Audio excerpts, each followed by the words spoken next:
जय श्री राम। नित्य साधना Hindi YouTube channel पर मैं नरेश खोचे आप सभी का हार्दिक स्वागत करता हूँ। मित्रों, हिंदू धर्म में माता पिता की सेवा सबसे बड़ी पूजा मानी जाती है।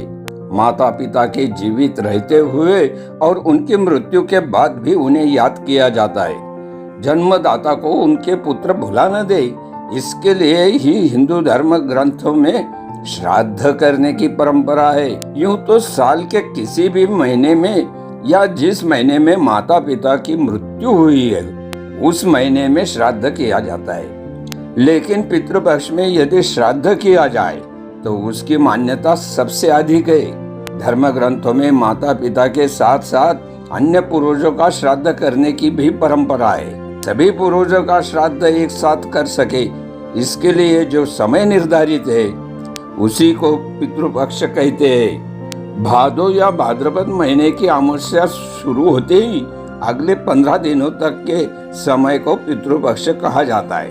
पितृपक्ष यानी पितरों का श्राद्ध का समय या पखवाड़ा। मान्यता है कि पितृपक्ष के 15 दिनों में पिंडदान करने से आपके पूर्वजों की आत्मा तृप्त होती है। यानी इन दिनों में आप दूध, चावल, शहद आदि मिलाकर जो पिंड बनाते हैं और उसे कौवे या गाय को खिलाकर पितरों को खिलाने का पुण्य कार्य करते हैं। इससे आपके अपनों जिनकी मृत्यु हो चुकी है कि आत्मा को संतुष्टि मिलती है। लेकिन आप जो पिंडदान करते हैं वो जाता कहाँ है, ये कभी आपने सोचा है?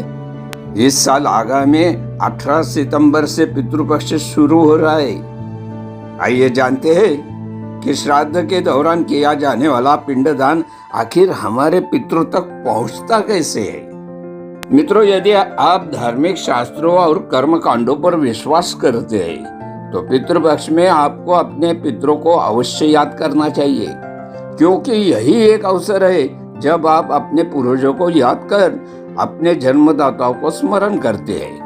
शास्त्रों के अनुसार माता पिता आदि के निमित्त उनके नाम और गोत्र का उच्चारण कर मंत्रों द्वारा जो अन्न आदि अर्पित किया जाता है वह उनको प्राप्त हो जाता है।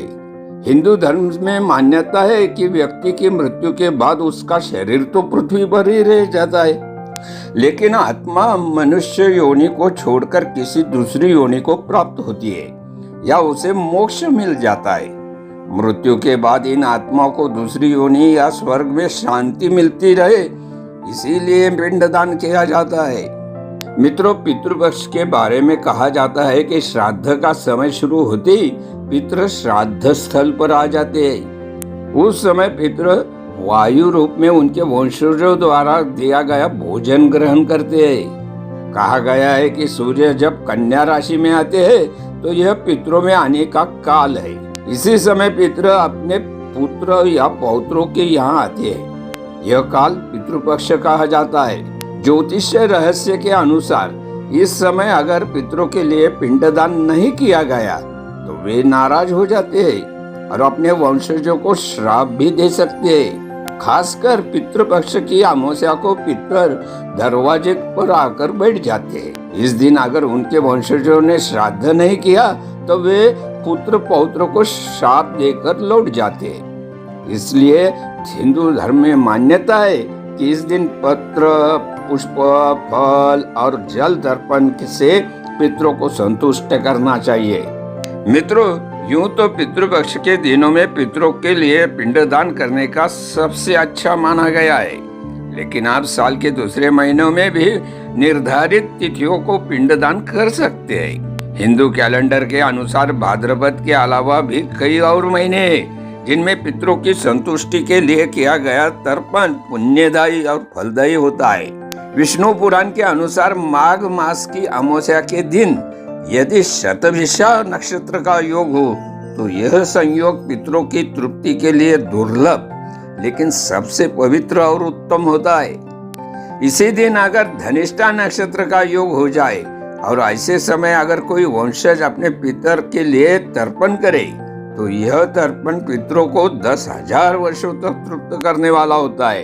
भाद्र नक्षत्र के योग में किए गए तर्पण से पितर 1000 वर्ष तक तृप्त रहते हैं। इसी तरह किसी भी तिथि को यदि गंगा, यमुना, पिपासा, सरस्वती, गोमती आदि नदियों में स्नान कर पितरों के लिए तर्पण किया जाए तो इससे भी पितरों को सुख और आनंद की प्राप्ति होती है।